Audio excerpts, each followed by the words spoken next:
Shalom, selamat pagi Bapak Ibu yang saya kasihi. Puji Tuhan, pagi ini kita boleh kembali bersama-sama untuk merenungkan firman Tuhan.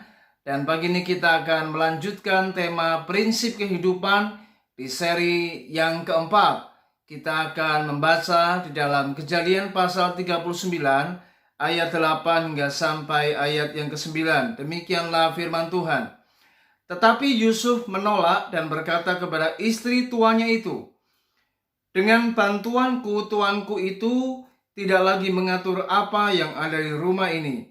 Dan ia telah menyerahkan segala miliknya pada kekuasaanku.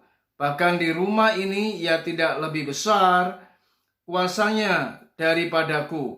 Dan tiada yang tidak diserahkannya kepadaku selain daripada engkau. Sebab engkau istrinya. Bagaimanakah mungkin aku melakukan kejahatan yang besar ini dan berbuat dosa terhadap Allah?" Puji Tuhan. Bapak Ibu, pagi ini kita akan belajar tentang prinsip kehidupan yang namanya prinsip menjaga hidup kudus. Dalam pembacaan kita pada pagi hari ini kita tahu ada seorang yang bernama Yusuf. Ia hidup di bangsa kafir, di tanah asing, di mana kehidupan di Mesir penuh dengan hal-hal yang bersifat keduniawian. Dan Yusuf adalah seorang tokoh Alkitab, seorang anak Tuhan, di mana ia menjaga hidup yang kudus di hadapan Tuhan.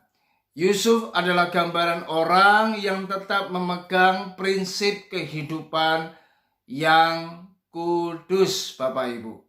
Dan ini luar biasa, di zaman hari ini sangat sulit tentunya menemukan orang-orang yang seperti Yusuf.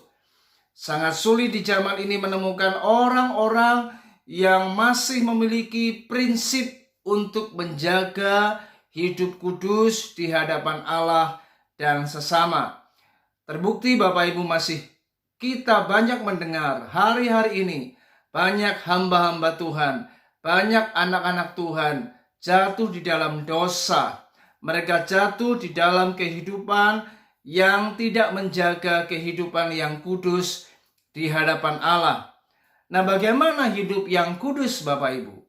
Seringkali kita hanya berpikiran yang sempit bahwa kehidupan yang kudus itu ditandai dengan kehidupan yang tidak hidup dalam perzinahan. Nah, ini yang seringkali membuat pola pikir kita sempit. Dan mari hari ini kita harus berpikir dengan wawasan rohani yang lebih luas, bahwa menjaga kehidupan yang kudus tidak hanya sekedar soal perzinahan. Memang berzina itu adalah tanda kehidupan yang tidak kudus di hadapan Allah. Namun hidup yang di dalam kekudusan adalah kehidupan yang sebenarnya menjaga kehidupan yang takut akan Tuhan. Dan orang-orang yang takut akan Tuhan, salah satunya adalah menjaga kehidupan yang kudus. Dan orang-orang yang menjaga kehidupan di dalam kekudusan adalah orang-orang yang menjaga kehidupannya itu tidak melakukan dosa di hadapan Allah. Nah, banyak seringkali anak Tuhan tidak menyadari akan perkara ini, sehingga kita hanya berpikir kalau hidup di dalam kekudusan itu konteksnya hanya berbicara tentang perzinahan. Sebagaimana Yusuf menolak ketika ia diajak berzina oleh istri Potifar. Ini sebenarnya hanyalah salah satunya. Namun kehidupan yang kudus adalah kehidupan yang mencakup kehidupan kita secara menyeluruh.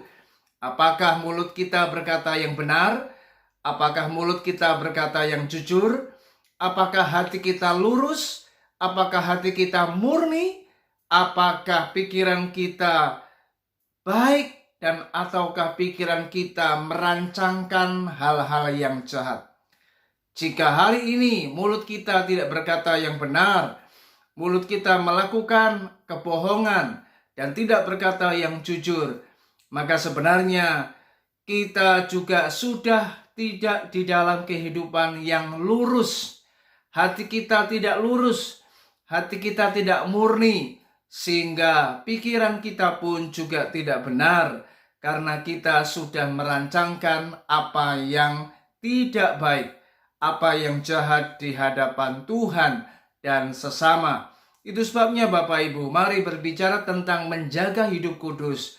Itu sebenarnya menjaga kehidupan yang takut akan Tuhan, yaitu bagaimana kita menjaga kehidupan kita secara menyeluruh, sehingga kita tidak hanya berpikir bahwa hidup kudus itu hanya sekedar menjauhi perzinahan, tetapi hidup yang kudus adalah hidup yang menjaga ucapan, menjaga pikiran, dan menjaga hati kita tetap benar dan kudus di hadapan Tuhan. Mari biarlah hari ini kita tetap menjaga kehidupan yang benar, menjaga kehidupan yang kudus di hadapan Tuhan, agar hidup kita berkenan dan menyenangkan hati Tuhan. Dan mari jauhilah kejahatan dan hiduplah takut akan Tuhan. Dan tandanya adalah salah satunya menjaga hidup yang kudus di hadapan Tuhan. Kiranya renungan ini memberkati kita. Selamat bekerja, selamat melayani Tuhan, selamat beraktivitas. Tuhan Yesus memberkati kita. Shalom.